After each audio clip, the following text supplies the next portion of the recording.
CIET NCERT द्वारा प्रस्तुत है कक्षा 7 की इतिहास की ध्वनि पाठ्यपुस्तक हमारे अतीत भाग 2। हमारे अतीत भाग 2 ध्वनि पाठ्यपुस्तक में अब सुनते हैं अध्याय 1। शीर्षक है नए राजा और उनके राज्य। पृष्ठ संख्या 16। अध्याय 2 नए राजा और उनके राज्य। इस पृष्ठ पर एक मानचित्र दिया हुआ है और इस मानचित्र के बारे में वर्णन है। मानचित्र में गुर्जर यानी प्रतिहार, राष्ट्रकूट, पाल, चोल और चाहमानों यानी चौहानों के स्थान का निर्धारण कीजिए। क्या आप आज के उन राज्यों की पहचान कर सकते हैं जिन पर उनका नियंत्रण था? मानचित्र के बारे में कहा गया है 7वीं से 12वीं शताब्दियों के प्रमुख राज्य। आइए अब सुनते हैं आज का पाठ। 7वीं शताब्दी के बाद कई राजवंशों का उदय हुआ। मानचित्र 1 में उपमहाद्वीप के विभिन्न हिस्सों में 7वीं से 12वीं शताब्दी के बीच शासन करने वाले प्रमुख राजवंशों को दिखलाया गया है। पृष्ठ संख्या 17। पृष्ठ संख्या 17 में एक चित्र है और इस चित्र का वर्णन है एलोरा की गुफा 15 का भित्ति चित्र, जिसमें विष्णु को नरसिंह अर्थात पुरुष सिंह के रूप में दिखलाया गया है। यह राष्ट्रकूट काल की कृति है। और एक प्रश्न आपके लिए, क्या आपके विचार में उस दौर में एक शासक बनने के लिए क्षत्रिय के रूप में पैदा होना महत्वपूर्ण था? और आइए अब सुनते हैं पाठ। नए राजवंशों का उदय। 7वीं सदी आते आते उपमहाद्वीप के विभिन्न भागों के बड़े भूस्वामी और योद्धा सरदार अस्तित्व में आ चुके थे। राजा लोग प्रायः उन्हें अपने मातहत या सामंत के रूप में मान्यता देते थे। उनसे उम्मीद की जाती थी कि वे राजा या स्वामी के लिए उपहार लाएं, उनके दरबार में हाजिरी लगाएं और उन्हें सैन्य सहायता प्रदान करें। अधिक सत्ता और संपदा हासिल करने पर सामंत अपने आप को महासामंत, महामंडलेश्वर यानी पूरे मंडल का महान स्वामी इत्यादि घोषित कर देते थे। कभी कभी वे अपने स्वामी के आधिपत्य से स्वतंत्र हो जाने का दावा भी करते थे। इस तरह का एक उदाहरण दक्कन में राष्ट्रकूटों का था। शुरुआत में वे कर्नाटक के चालुक्य राजाओं के अधीनस्थ थे। 8वीं सदी के मध्य में एक राष्ट्रकूट प्रधान दंतीदुर्ग ने अपने चालुक्य स्वामी की अधीनता से इनकार कर दिया, उसे हराया और हिरण्यगर्भ, जिसका शाब्दिक अर्थ होता है सोने का गर्भ, नामक एक अनुष्ठान किया। जब यह अनुष्ठान ब्राह्मणों की सहायता से संपन्न किया जाता था तो यह माना जाता था कि इससे याजक जन्मना क्षत्रिय न होते हुए भी क्षत्रिय के रूप में दोबारा क्षत्रियत्व प्राप्त कर लेगा। कुछ अन्य उदाहरणों में उद्यमी परिवारों के पुरुषों ने अपनी राजशाही कायम करने के लिए सैन्य कौशल का इस्तेमाल किया। मिसाल के तौर पर कदंब, मयूर शर्मण और गुर्जर प्रतिहार हरिचंद्र ब्राह्मण थे, जिन्होंने अपने परंपरागत पेशे को छोड़कर शस्त्र को अपना लिया और क्रमशः कर्नाटक और राजस्थान में अपने राज्य सफलतापूर्वक स्थापित किए। राज्यों में प्रशासन। इन नए राजाओं में से कईयों ने महाराजाधिराज यानी राजाओं के राजा, त्रिभुवन चक्रवर्तिन यानी 3 भुवनों का स्वामी और इसी तरह की अन्य भारी भरकम उपाधियां धारण की। लेकिन इस तरह के दावों के बावजूद वे अपने सामंतों और साथ ही साथ किसान, व्यापारी तथा ब्राह्मणों के संगठनों के साथ अपनी सत्ता की साझेदारी करते थे। पृष्ठ संख्या 18। इन सभी राज्यों में उत्पादकों अर्थात किसानों, पशुपालकों, कारीगरों से संसाधन इकट्ठे किए जाते थे।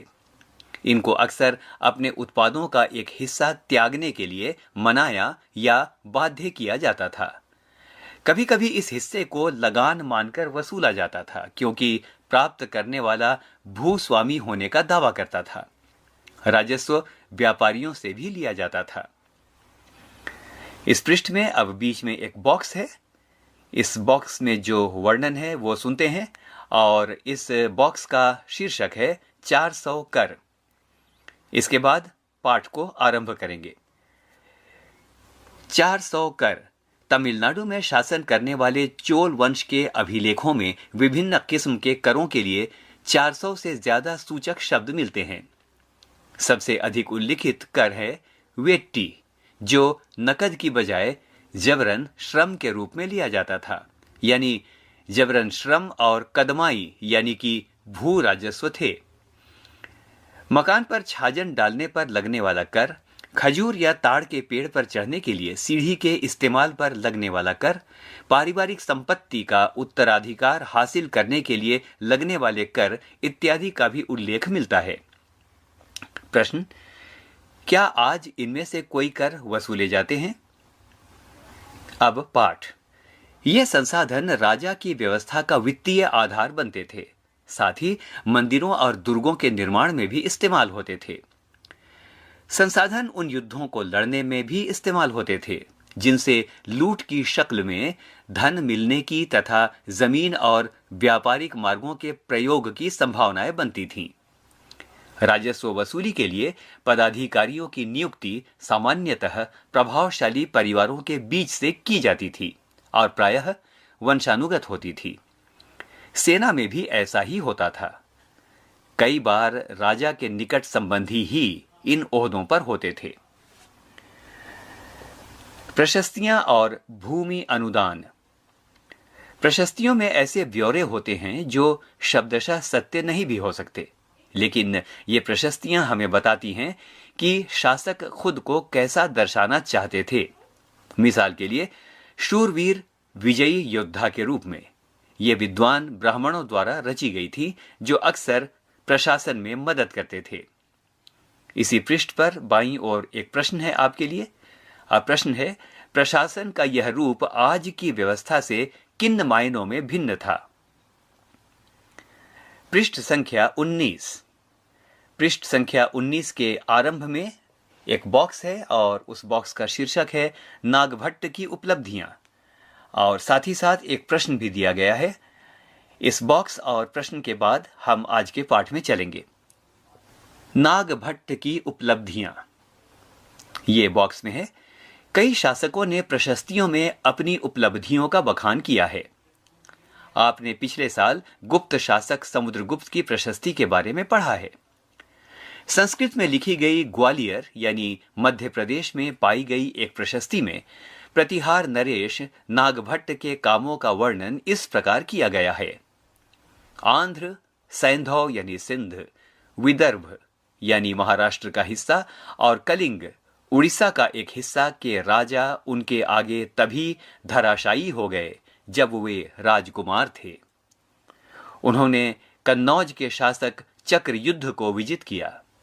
उन्होंने वंग यानी बंगाल का हिस्सा, अनर्त यानी गुजरात का हिस्सा, मालवा अर्थात मध्य प्रदेश का हिस्सा, किरात यानी बनवासी, तुरुष्क यानी तुर्क, वत्स और मत्स्य दोनों उत्तर भारत के राज्य इत्यादि राजाओं को पराजित किया। अब प्रश्न की ओर। इस अभिलेख में उल्लिखित इलाकों में से कुछ को मानचित्र 1 में ढूंढने की कोशिश करें। दूसरे राजाओं ने भी इसी तरह के दावे किए थे। आपके विचार से ऐसे दावे उन्होंने क्यों किए होंगे? इसी पृष्ठ पर एक चित्र है नीचे, और इस चित्र का वर्णन इस प्रकार से है। यह थोड़ा संस्कृत और थोड़ा तमिल में लिखा हुआ ताम्र पत्रों का एक संग्रह है, जिसमें 9वीं सदी में एक शासक के द्वारा दिए गए भूमि अनुदान का उल्लेख है। जिन कड़ियों से ये पत्र जुड़े हैं उन पर राजसी मुहर लगी है, जो यह बतलाने के लिए है कि यह एक प्रामाणिक दस्तावेज है। और अब पाठ का एक भाग। राजा लोग प्रायः ब्राह्मणों को भूमि अनुदान से पुरस्कृत करते थे। ये ताम्र पत्रों पर अभिलिखित होते थे जो भूमि पाने वाले को दिए जाते थे। पृष्ठ संख्या 20।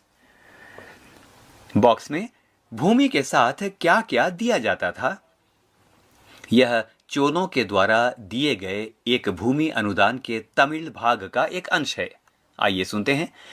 हमने मिट्टी की मेढ़ें बनाकर, साथ ही कांटेदार झाड़ियां लगाकर भूमि की सीमाओं को चिन्हित कर दिया है। इस भूमि पर ये चीजें हैं: फलदार वृक्ष, पानी, भूमि, बगीचे और फलोद्यान, पेड़, कुएं, खुली जगह, चारागाह, एक गांव, बांबी, चबूतरें, नहरें, खाइयां, नदियां, दलदली जमीन, हौज, अन्नागार, मछलियों के तालाब, मधुमक्खियों के छत्ते और गहरी झीलें। जिसे यह भूमि मिलती है वह इससे कर वसूल कर सकता है। वह न्यायाधिकारियों द्वारा जुर्माने के तौर पर लगाए गए कर वसूल कर सकता है। पान के पत्तों पर लगने वाला कर, बुने हुए कपड़ों पर लगने वाला कर, साथ ही वाहनों पर लगने वाला कर वसूल कर सकता है। वह पकी ईंटों के बने ऊपरी माले पर बड़े कमरे बनवा सकता है, बड़े और छोटे कुएं खुदवा सकता है, पेड़ और कांटेदार झाड़ियां लगवा सकता है, जरूरी हो तो सिंचाई के लिए नहर बनवा सकता है। उसे यह सुनिश्चित करना चाहिए कि पानी बर्बाद न हो और तटबंधों का निर्माण हो। प्रश्न: लेख में सिंचाई के जितने संभव स्रोतों का उल्लेख है उनकी सूची बनाइए और विचार विमर्श कीजिए कि इनका कैसे इस्तेमाल होता होगा। अब पाठ। 12वीं शताब्दी में एक बृहत संस्कृत काव्य भी रचा गया जिसमें कश्मीर पर शासन करने वाले राजाओं का इतिहास दर्ज है। इसे कल्हण नामक एक रचनाकार द्वारा रचा गया। कल्हण ने अपना वृतांत लिखने के लिए शिलालेखों, दस्तावेजों, प्रत्यक्षदर्शियों के वर्णनों और पहले के इतिहासों समेत अनेक तरह के स्रोतों का इस्तेमाल किया। प्रशस्तियों के लेखकों से भिन्न यह अक्सर शासकों और उनकी नीतियों के बारे में आलोचनात्मक रुख दिखलाता है। इसीलिए 12वीं सदी के लिए यह असाधारण ग्रंथ था। धन के लिए युद्ध। आपने यह गौर किया होगा कि इनमें से प्रत्येक शासक राजवंश का आधार कोई क्षेत्र विशेष था। वे दूसरे क्षेत्रों पर भी नियंत्रण करने का प्रयास करते थे। पृष्ठ संख्या 21। सबसे पहले पृष्ठ संख्या 21 में एक प्रश्न दिया हुआ है। आइए प्रश्न को सुने। प्रश्न है: मानचित्र 1 को देखें और वे कारण बताइए जिनके चलते ये शासक कन्नौज और गंगा घाटी के ऊपर नियंत्रण चाहते थे। और अब एक शब्द जिसका अर्थ यहां बताया गया है, शब्द है सुल्तान। सुल्तान अरबी भाषा का शब्द है जिसका मतलब है शासक। और एक प्रश्न और इस पृष्ठ पर। मानचित्र 1 को दोबारा देखिए और विचार विमर्श कीजिए कि चाहमानों ने अपने इलाके का विस्तार क्यों करना चाहा होगा। और अब पाठ। यह विशेष रूप से वांछनीय क्षेत्र था। गंगा घाटी में कन्नौज नगर। गुर्जर प्रतिहार, राष्ट्रकूट और पाल वंशों के शासक सदियों तक कन्नौज के ऊपर नियंत्रण को लेकर आपस में लड़ते रहे। चूंकि इस लंबी चली लड़ाई में 3 पक्ष थे, इसीलिए इतिहासकारों ने प्रायः इसकी चर्चा त्रिपक्षीय संघर्ष के रूप में की है। जैसा कि हम पृष्ठ संख्या 62 और 66 में देखेंगे, शासकों ने बड़े मंदिरों का निर्माण करवाकर भी अपनी सत्ता और संसाधनों का प्रदर्शन करने का प्रयास किया। इसलिए जब वे एक दूसरे के राज्यों पर आक्रमण करते थे तो मंदिरों को भी अपना निशाना बनाते थे, जो कभी-कभी बहुत अधिक संपन्न होते थे। आप अध्याय 5 में इसके बारे में और पढ़ेंगे। अफगानिस्तान के गजनी का सुल्तान महमूद ऐसे शासकों में से सबसे प्रसिद्ध है। उसने 997 से 1030 ईस्वी तक शासन किया और अपने नियंत्रण का विस्तार मध्य एशिया के भागों यानी ईरान और उपमहाद्वीप के उत्तर पश्चिमी हिस्से तक किया। वह लगभग हर साल उपमहाद्वीप पर हमला करता था। उसका निशाना थे संपन्न मंदिर, जिसमें गुजरात का सोमनाथ मंदिर भी शामिल था। महमूद जो धन उठा लिया गया, उसका बहुत बड़ा हिस्सा गजनी में एक वैभवशाली राजधानी के निर्माण में खर्च हुआ। सुल्तान महमूद अपने द्वारा जीते गए लोगों के बारे में भी कई बातें जानना चाहता था और उसने अल बेरूनी नामक एक विद्वान को इस उपमहाद्वीप का लेखा जोखा लिखने का काम सौंपा। अरबी में लिखी गई उसकी कृति किताब अल हिंद आज भी इतिहासकारों के लिए एक महत्वपूर्ण स्रोत है। अल बेरूनी ने इसे तैयार करने के लिए संस्कृत के विद्वानों से परामर्श किया। युद्ध करने वाले दूसरे राजाओं में चाहमान भी थे, जो बाद में चौहान के रूप में जाने गए। वे दिल्ली और अजमेर के आसपास के क्षेत्र पर शासन करते थे। उन्होंने पश्चिम और पूर्व की ओर अपने नियंत्रण क्षेत्र का विस्तार करना चाहा, जहां उन्हें गुजरात के चालुक्यों और पश्चिमी उत्तर प्रदेश के गढ़वालों से टक्कर लेनी पड़ी। चाहमानों का सबसे प्रसिद्ध शासक था पृथ्वीराज द्वितीय, जिसने सन 1168 से 1192 तक राज्य किया। पृथ्वीराज द्वितीय ने सुल्तान मोहम्मद गौरी नामक अफगान शासक को 1191 ईस्वी में हराया, लेकिन दूसरे ही साल 1192 में उसके हाथों हार गया। पृष्ठ संख्या 22। पृष्ठ संख्या 22 में सबसे पहले एक मानचित्र हमारे सामने, और इस मानचित्र के बारे में वर्णन है। मानचित्र 2, चोल राज्य और उसके पड़ोसी। और अब पाठ की ओर। उरैयूर से तंजावुर तक चोल वंश सत्ता में कैसे आया? कावेरी डेल्टा में मुट्टरियार नाम से प्रसिद्ध एक छोटे से मुखिया परिवार की सत्ता थी। वे कांचीपुरम के पल्लव राजाओं के मातहत थे।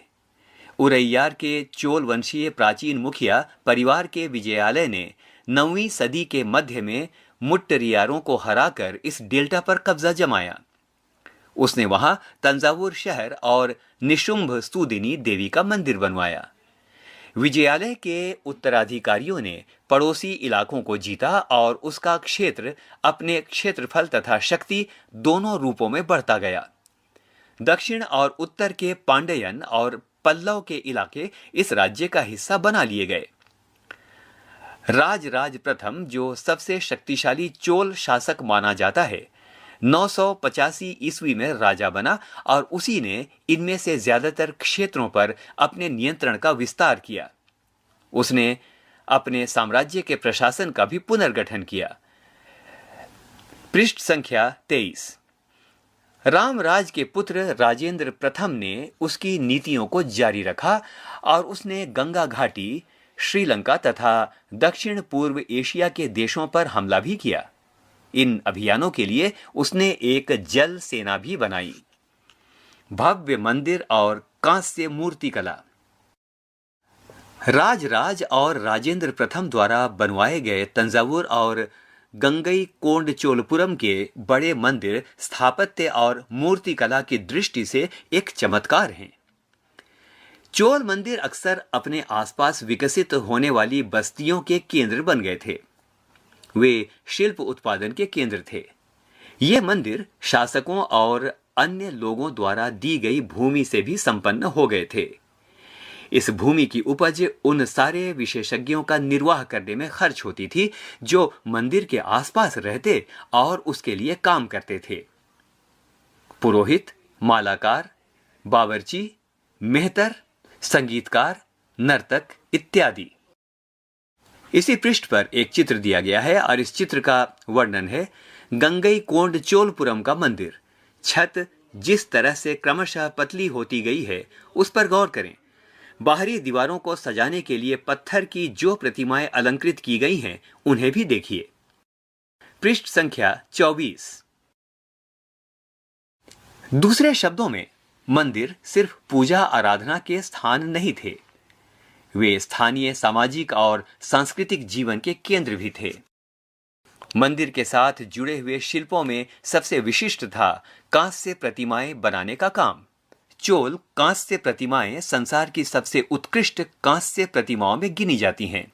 ज्यादातर प्रतिमाएं तो देवी देवताओं की ही होती थीं, लेकिन कुछ प्रतिमाएं भक्तों की भी बनाई गई थीं। कृषि और सिंचाई। चोलों की कई उपलब्धियां कृषि में हुए नए विकासों के माध्यम से संभव हुई। मानचित्र 2 देखिए और गौर कीजिए कि कावेरी नदी बंगाल की खाड़ी में मिलने से पहले कई छोटी छोटी शाखाओं में बढ़ जाती है। ये शाखाएं बार बार पानी उलीचती हैं, जिससे किनारों पर उपजाऊ मिट्टी जमा होती रहती है। शाखाओं का पानी कृषि, विशेषतः चावल की खेती के लिए आवश्यक आर्द्रता भी मुहैया कराता है।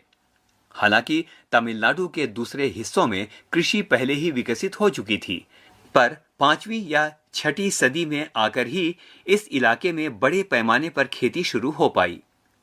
कुछ इलाकों में जंगलों को साफ किया जाना था और कुछ इलाकों में जमीन को समतल किया जाना था।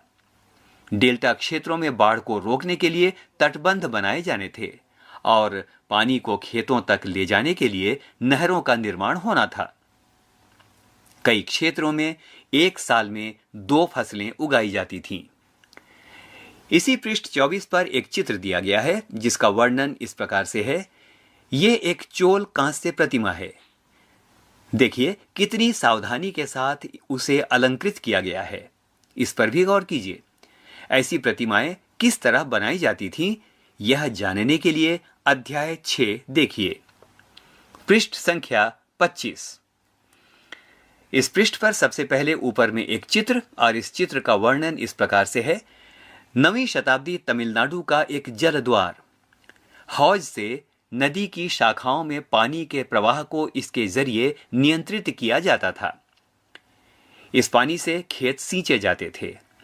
जल द्वार पारंपरिक रूप से एक लकड़ी या धातु बाधा है जो आमतौर पर पानी के स्तर को नियंत्रित और नदियों और नहरों में दर प्रवाह को संचालित करता है। और अब पाठ। कई जगहों पर फसलों की सिंचाई कृत्रिम रूप से करना जरूरी था। सिंचाई के लिए कई पद्धतियां अपनाई जाती थीं। कुछ इलाकों में कुएं खोदे गए। कुछ अन्य जगहों में बारिश के पानी को इकट्ठा करने के लिए विशाल सरोवर बनाए गए। स्मरण रहे कि सिंचाई के काम में योजना की जरूरत होती है, जैसे श्रम और संसाधनों को व्यवस्थित करना, इन कामों की देखरेख करना और यह तय करना कि पानी का बंटवारा कैसे किया जाए। ज्यादातर नए शासकों, साथ ही साथ गांव में रहने वाले लोगों ने इन गतिविधियों में सक्रिय रूप से दिलचस्पी दिखलाई। साम्राज्य का प्रशासन। प्रशासन किस प्रकार संगठित था? किसानों की बस्तियां जो उर कहलाती थीं, सिंचित खेती के कारण बहुत समृद्ध हो गई थीं। इस तरह के गांव के समूह को नाडु कहा जाता था। ग्राम परिषद और नाडु न्याय करने और कर वसूलने जैसे प्रशासकीय कार्य करते थे। वेल्लाल जाति के धनी किसानों को केंद्रीय चोल सरकार की देखरेख में नाडु के कामकाज में अच्छा खासा नियंत्रण हासिल था। उनमें से कई धनी भूस्वामियों को चोल राजाओं ने सम्मान के रूप में मुवेंदवेलन यानी 3 राजाओं को अपनी सेवाएं प्रदान करने वाला वेलन या किसान, अरियार यानी प्रधान जैसी उपाधियां दी और उन्हें केंद्र में महत्वपूर्ण राजकीय पद सौंपे। पृष्ठ संख्या 26। सबसे पहले एक बॉक्स और इस बॉक्स का शीर्षक है भूमि के प्रकार। आइए सुनते हैं। भूमि के प्रकार। चोल अभिलेखों में भूमि की विभिन्न कोटियों का वर्णन मिलता है। वेल्लन बगाई यानी गैर ब्राह्मण किसान स्वामी की भूमि। ब्रह्मदेय यानी ब्राह्मणों को उपहार में दी गई भूमि। शाला भोग यानी किसी विद्यालय के रख रखाव के लिए दी गई भूमि। तिरुनमट्टुकनी यानी मंदिर को उपहार में दी गई भूमि। पल्लीचंदम यानी जैन संस्थाओं को दान दी गई भूमि। अब सुनते हैं पाठ। हमने देखा है कि ब्राह्मणों को समय समय पर भूमि अनुदान या ब्रह्मदेय प्राप्त हुआ। परिणाम स्वरूप कावेरी घाटी और दक्षिण भारत के दूसरे हिस्सों में ढेरों ब्राह्मण बस्तियां अस्तित्व में आईं।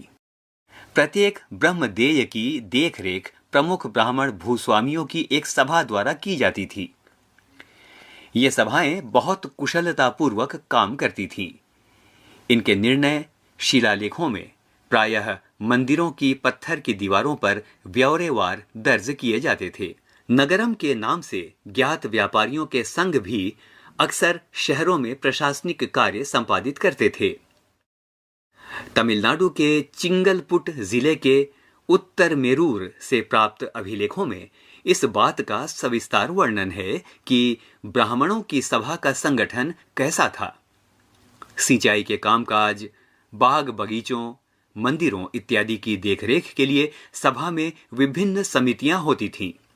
इनमें सदस्यता के लिए जो लोग योग्य होते थे उनके नाम ताल पत्र के छोटे टिकटों पर लिखे जाते थे और मिट्टी के बर्तन में रख दिए जाते थे, और किसी छोटे लड़के को हर समिति के लिए एक के बाद एक टिकट निकालने के लिए कहा जाता था। पृष्ठ संख्या 27। इस पृष्ठ पर सबसे पहले एक बॉक्स, और बॉक्स का शीर्षक है अभिलेख और लिखित सामग्री। बॉक्स की दाईं ओर कुछ प्रश्न है आपके लिए, आइए सुनते हैं। बॉक्स: उत्तर मेरूर अभिलेख के अनुसार सभा की सदस्यता।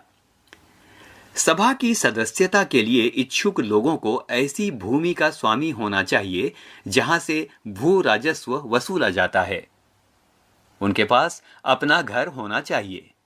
उनकी उम्र 35 से 70 के बीच होनी चाहिए। उन्हें वेदों का ज्ञान होना चाहिए। उन्हें प्रशासनिक मामलों की अच्छी जानकारी होनी चाहिए और उन्हें ईमानदार होना चाहिए। यदि कोई पिछले 3 सालों में किसी समिति का सदस्य रहा है तो वह किसी और समिति का सदस्य नहीं बन सकता। जिसने अपने या अपने संबंधियों के खाते जमा नहीं कराए हैं वह चुनाव नहीं लड़ सकता। अभिलेखों में राजाओं और शक्ति संपन्न पुरुषों के बारे में तो जानकारी मिलती है, लेकिन यह जानना खासा मुश्किल है कि साधारण मर्दों और औरतों का जीवन इन राज्यों में कैसा था। 12वीं शताब्दी की एक तमिल कृति पेरिया पूर्णम से एक उद्धरण सुनते हैं। अडनूर की सरहदों पर फूस की पुरानी छाजनों वाली छोटी छोटी झोपड़ियों से अटा पड़ा पुलाया, यानी एक ऐसा समूह जिसे ब्राह्मण और वेल्लाल प्रतिष्ठित समाज के बाहर मानते थे। लोगों का एक छोटा सा पुरवा था जिसमें ओछे किस्म के पेशों में लगे खेतीहर मजदूर रहते थे। चमड़े की पट्टियों से घिरे हुए झोपड़ियों के अहातों में छोटे मुर्गे मुर्गियां झुंडों में घूमते रहते थे। गहरे रंग के बच्चे जो काले लोहे के कंगन पहने हुए थे छोटे पिल्लों को उठाए उछलते चल रहे थे। मारूद पेड़ों की छाया में एक मजदूरनी ने अपने बच्चे को चमड़े की एक चादर पर सुला दिया।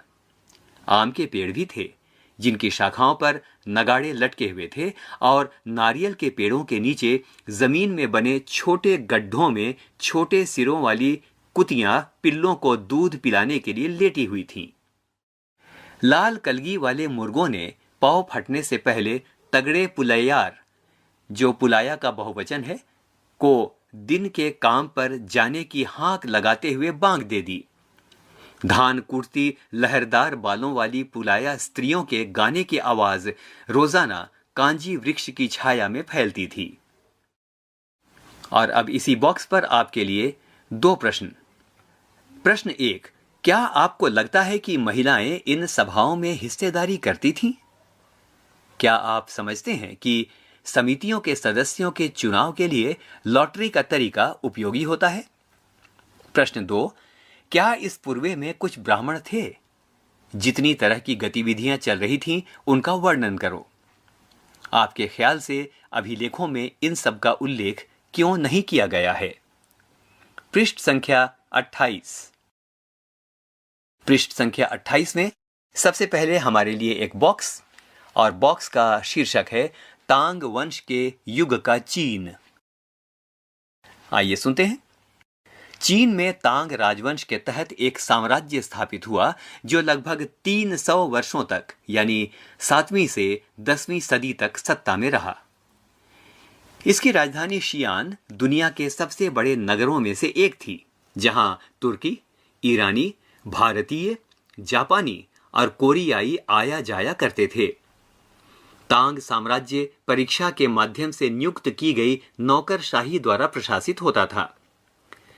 इन परीक्षाओं में हर इच्छुक व्यक्ति बैठ सकता था। अधिकारियों के चयन की यह व्यवस्था कुछ बदलावों के साथ सन 1911 तक कायम रही। भारतीय उपमहाद्वीप में प्रचलित व्यवस्थाओं से यह व्यवस्था किन मामलों में भिन्न थी, सोचिए। कल्पना कीजिए, आप एक सभा के चुनाव में मौजूद हैं। जो कुछ आप देख और सुन रहे हैं उसका वर्णन कीजिए। फिर से याद करें, यहां 2 कॉलम है और यहां जो कार्य आपको करना है, आपको जोड़े बनाना है। कॉलम 1 में कुछ शब्द दिए गए हैं और कॉलम 2 में भी कुछ शब्द दिए गए हैं। आपको इनका जोड़ा बनाना है। आइए पहले सुनते हैं कॉलम 1। गुर्जर प्रतिहार, राष्ट्रकूट, पाल, चोल। दूसरे कॉलम के शब्द पश्चिमी दक्कन, बंगाल, गुजरात और राजस्थान, तमिलनाडु। 2. त्रिपक्षीय संघर्ष में लगे तीनों पक्ष कौन कौन से थे? 3. चोल साम्राज्य में सभा की किसी समिति का सदस्य बनने के लिए आवश्यक शर्तें क्या थीं? 4. चाहमानों के नियंत्रण में आने वाले 2 प्रमुख नगर कौन से थे?